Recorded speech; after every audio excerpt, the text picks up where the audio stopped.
네, 3부 순서 시작해 보도록 하겠습니다. 지금 뉴욕에 계신 배수연 연합인포맥스 특파원 연결되어 있습니다. 안녕하십니까? 안녕하세요. 네, 안녕하세요. 네, 특파원님 오늘 빨간 넥타이 잘 어울리십니다. 네, 약간 핑크색으로 한번 내봤습니다. 네. 네. 아니, 사실 특파원님 요즘에 내용 준비보다 의상 준비에 신경을 더 많이 쓴다는 얘기가 있어요. 제가 그 기자직을 하고자 했을 때요. 가장 그 매력적으로 느꼈던 게 넥타이를 매지 않고도 회사 생활을 할 수 있다라고 했던 그런 생각이 있었습니다. 근데 지금은 이제 이 독자들 그리고 유튜브 시청자들에 대한 예의라고 생각해서 넥타이를 꼬박꼬박 매고 있습니다. 저는 사실 넥타이 매는 거 상당히 싫어합니다. 예. 굉장히 잘 어울리신데요, 왜? 예, 농담으로 한번 시작을 해봤고요. 우리 특파원님 진짜 이 시간 준비하시느라고 알차게 항상 준비해서 너무 감사드리고요. 자, 사실 1, 2부에서 좀 시간을 많이 허비하긴 했는데, 자, 3부에서 또 아주 귀중한 말씀 주시길 바라겠습니다. 자, 제가 첫 번째 질문 드릴게요. 그 지난주에 미국 소비자 물가가 7.5% 나와가지고 놀랬다가 생산자 물가도 지금 뭐 좀 우려되는 거 아니냐, 뭐죠 이런 얘기 나오면서 지금 3월 FOMC에서 늦었다. 50bp 금리 인상 때리고 해야 된다. 이런 얘기가 나오고 있거든요. 혹시 미국에서는 3월 50bp 인상 가능성을 어느 정도 지금 생각하고 있나요? 네, 우선 뭐 박정영 박사께서 더 잘 아시고 있지만 뭐 미국이 지금 그 CPI가 7.5%가 나왔다는 게 이게 뭐 저기 변방에 있는 조그만 나라도 아니고 세계 1위의 GDP를 갖고 있는 나라가 CPI가 7.5%까지 나왔다는 건 정말 충격적이지 않습니까? 이게 그러면 여태까지 이게 그 예측되지 않았던 현상이냐? 지난해 이맘때부터 저희들 여러분 그 지적을 해왔지만 일부 경제학자들은 지금 디맨드 풀 차원에서 지금 물가 인플레이션 압력이 엄청나게 높아지고 있다. 지금 계속 공급망 문제가 아니다라고 이야기해왔던 부분이 있지 않습니까? 그 부분이 결국 현실로 드러나고 있고요.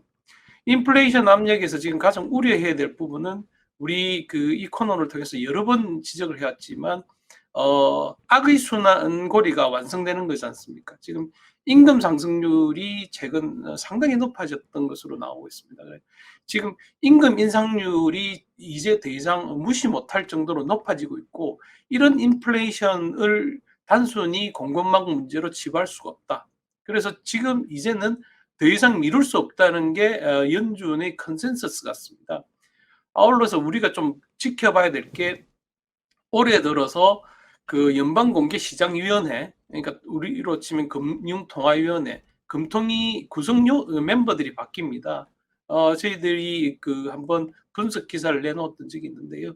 올해부터 상당히 매파적인 구성으로 바뀔 예정입니다. 바뀌고 있습니다. 그래서 지금 3월 통화정책회의에서 50bp를 인상할 것이라는 가능성을 자금시장에서는 이미 한 65% 정도 반영을 하고 있고요. 25bp 인상할 것이다라는 가능성도 한 34%. 합치면 뭐 3월달 금리 인상은 기정사실이 되고 있고요. 연준 내부에서는 고위 관계자들의 의견이 좀 엇갈리는 것 같습니다. 제임스 블러드 같은 세인트루이스 연은 총재는 7월 1일까지 100bp 기준금리를 인상하는 방안을 좀 선호한다라고 하면서 금융시장을 뒤흔들었는데요. 블러드 총재가 내가 이렇게 보는 게 이번 한 차례의 보고서, 물가 보고서만 보고 말하는 게 아니라 여태까지 4차례에 걸친 그런 물가 보고서를 봐왔지 않냐. 지금 미국 경제의 인플레이션 압력이 상당히 확대되고 있고 이게 가속화될 가능성이 있다는 점을 나타낸다. 그래서 지금 블러드 총재는 지금 40년 만에 최고치로 오른 CPI에 대응하기 위해서 긴급 뭐 연준도 열어야 되는 것 아니냐 이렇게 이야기를 하면서 이제 금융시장을 바짝 긴장시켰고요. 토마스 파킨 그 리처먼드 그 연은 총재도 꾸준하게 금리를 인상하는 걸 선호한다라고 하면서 매파대회에 합류를 했습니다. 그리고 그 에스트 조지 캔사스시티 연은 총재는 좀 이견을 나타냈습니다. 이게 기준금리를 50bp나 인상해야 될지 아직까지는 확신하지 못하겠다. 그래서 좀 회의적인 태도를 보이면서 시장에서 좀 혼선을 줬는데요. 지금 일단 시장은 긴급 FOMC에 대한 가능성은 좀 배제를 하는 것 같지만 50bp 인상 가능성에 대해서는 마음의 준비를 좀 하고 있는 모습인 것 같습니다. 부연 질문 하나만 드릴게요. 아까 말씀 중에 네네네. 그 3월 회의 이전에도 긴급 회의를 통해서 인상할 수 있다는 얘기도 나온다고 하는데, 과거에 금리 인하는 제가 이렇게 긴급하게 한 적이 있던 것 같은데, 금리 인상을 이렇게 급하게 회의 소집해서 한 적도 있었나요? 제가 그 때문에 좀 조사를 해봤는데요. 맞습니다. 인하를 했던 사례는 상당히 많았는데 인상을 했던 사례는 1994년 4월 달에 기준금리를 3.50%에서 3.75%로 긴급하게 상향 조정했던 사례가 있습니다. 당시에도 경기가 너무 과열됐다라고 판단을 해서 금리를 조정했던 사례가 있고요. 참고로 연준이 긴급 FOMC를 통해서 기준금리를 조정했던 사례를 보면 역시 앞서 말씀하신 것처럼 대부분의 경우에는 긴급하게 금리를 내렸던 경우가 많습니다. 좀 1998년도에 롱텀 캐피탈 마켓 파산에 따른 러시아 금융위기 때 당시에는 기준금리가 5.25%였더라고요. 그게 5%로 25bp 인하됐던 경우가 있었고요. 그리고 닷컴 버블이 한창이었다가 꺼졌을 때 2001년 1월 달에도 당시 기준금리가 6.5%였습니다. 이때 이제 6%로 50bp 전격 인하했던 경우가 있었습니다. 그리고 석 달 뒤에 역시 경기 침체를 이제 우려하면서 당시 5%였던 기준금리를 4.5%로 이제 하향 조정했던 사례가 있습니다. 그리고 지금 저도 기억나는 게 2001년 9월 달에 이제 9.11 사태가 있었지 않습니까? 그 일주일 뒤에 기준금리를 당시 3.5%였는데 3%로 전격 인하했었고 당시 아마 한국은행은 기준금리를 100bp 인하했던 것으로 기억이 됩니다. 그때 저희들이 긴급하게 한국은행으로 달려갔던 그런 기억이 있고요. 그리고 서브프라임 모기지 사태 때 2007년 8월 달에 6.25%였던 금리를 5.75%로 50bp 인하했던 경우가 있습니다. 그리고 이게 이제 미국 경기 침체가 좀 더 확산되고 증시가 폭락하면서 2008년 1월 달에는 4.25%였던 금리를 75bp나 인하했습니다. 그리고 우리가 잘 알고 있는 2008년 10월 달 리먼 브러더스 사태 때 당시 2%였던 금리를 1.5%로 하향 조정했고요. 가장 최근에는 2020년 3월 달에 팬데믹에 따른 파장을 우려하면서 1.75%였던 금리를 50bp 전격 인하했던 그런 사례가 있습니다. 뭐 내리는 거는 좀 많았었는데 올렸던 거는 별로 없었네요. 뭐 사실 네, 금리 올리는 게 그렇게 나쁜 것만은 아니다라고 보는 사람들도 있어요. 왜냐면 경기가 좋으니까 금리 올리는 건데 일단 문제는 지금 장단기 금리가 축소되고 있다라는 거거든요. 10년물이랑 2년물이 네네. 지금 뭐 40bp대 이렇게 줄어들었는데 보통 이러면 장단기 금리가 역전되면 경기 안 좋아지는 거다. 경기 침체 때 발생하는 게 장단기 금리 역전이다. 이렇게 이야기를 하고 있는데 지금 월가에서는 어떻게 전망하고 있나요? 이 부분은 뭐 저보다 박정현 박사께서 대답해 주시는 게 훨씬 더 전문적이고 자세하게 뭐 이해하기 쉬우실 것 같은데요. 통상적으로 이런 경우는 뭐 일드 커브가 들어 누웠다 뭐 이렇게 얘기를 하지 않습니까? 그러다가 이게 뒤집어진다 뭐라고까지 이야기하고 있는데요. 지금 월가에서뿐만 아니라 글로벌 금융시장에서 좀 더 주목하는 부분은 미국채 수익률이 지금 일드 커브가 플래트닝 해지는 것도 중요하지만 그 세계에서 가장 안전한 자산이라고 생각되고 있는 독일 국채 이걸 뭐 채권 시장에서는 분트라고 하지 않습니까? 이 분트 수익률, 10년물 수익률이 2019년 이후 처음으로 이제 플러스로 돌았었습니다. 그게 그리고 지금 0.3%까지 올랐으면서 이제 최고치를 기록하고 있는데요. 이게 조금 조짐이 이상하다라고 보고 있습니다. 지금 분트체는 그동안 그 투자자들이 어떻게 생각해 왔냐면 거의 그 불문율로 편입하면 계속 보유하는 자산으로 분류를 했었습니다. 그래서 매매 대상이 아니었다는 거죠. 그러니까 분트는 편입하면 무조건 이제 그 만기까지 가져가는 자산이었고, 그래서 마이너스 수익률까지 떨어졌습니다. 근데 이게 이제 플러스로 돌아서고, 이게 자칫 그 2015년 4월 달에 그 분트 텐트럼이 있었습니다. 당시에 분트 수익률이 엄청나게 뛰었는데요. 단기간에 거의 제로 금리 수준이었던 분트채가 1% 중반대까지 뛰는 그런 텐트럼, 그러니까 시장에서 발작 현상을 보였던 사례가 있습니다.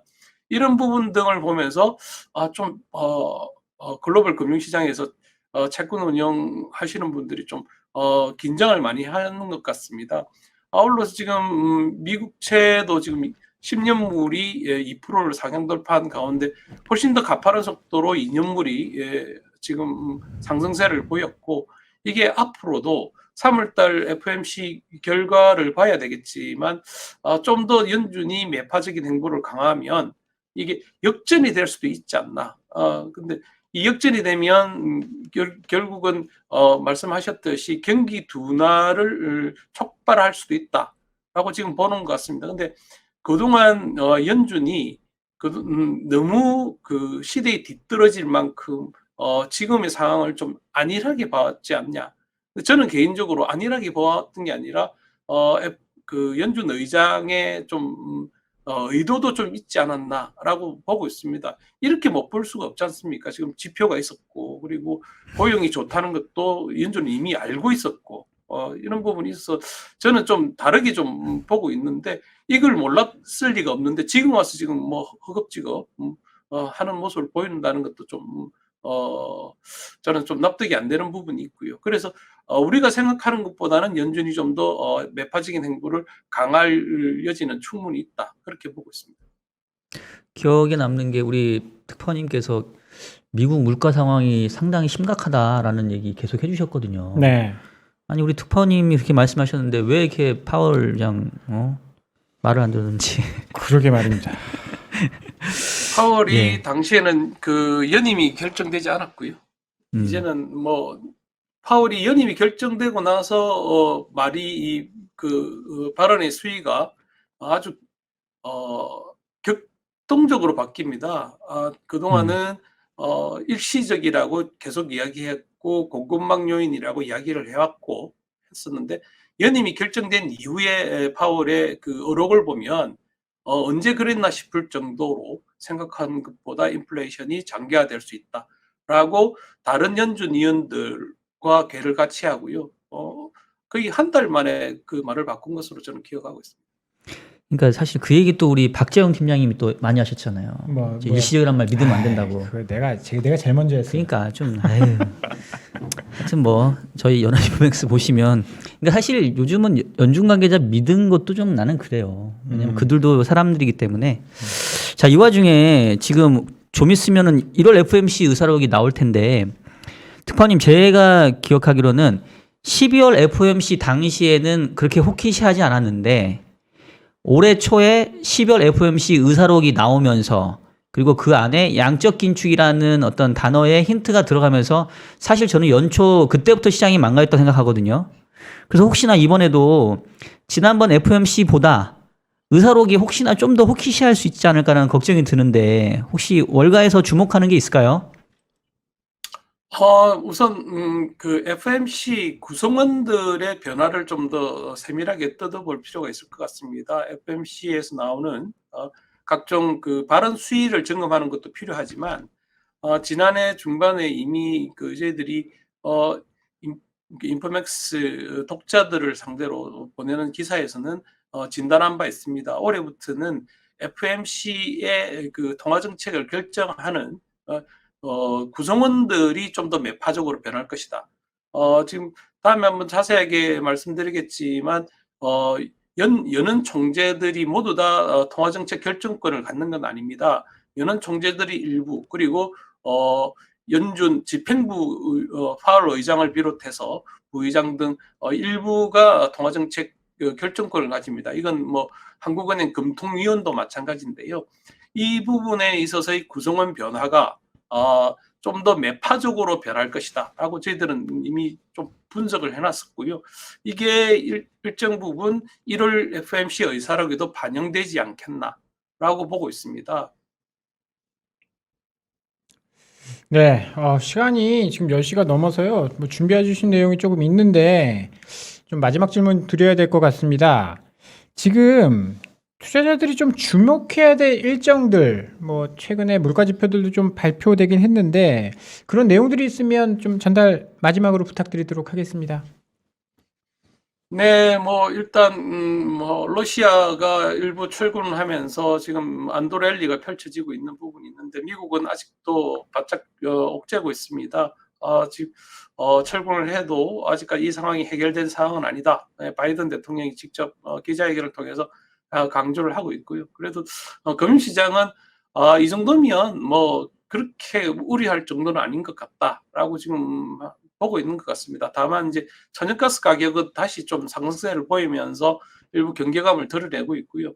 오히려 우리가 좀 주목해야 될 부분은 지금 파월 의장 그 임기가 2월 달로 마무리됩니다. 근데 이게 상원에서 그 인준을 받아야 새로운 임기가 시작되는데요. 그것에 대비해서 임시 의장직으로 지금 파월을 지명해 놓긴 했습니다. 근데 미국 그 상원 공화당이 파월 의장을 비롯한 연준 인사들의 인준 표결을 지금 거부하고 있습니다. 그래서 표결이 연기됐고 민주당이 여기에 대해서 상당히 강력하게 반발하고 있는데요. 이에 따른 좀 소동도 일부 좀 눈여겨볼 필요는 있을 것 같습니다. 네, 오늘 이렇게 뉴욕의 생생한 현지 이야기를 들어보는 시간이었습니다.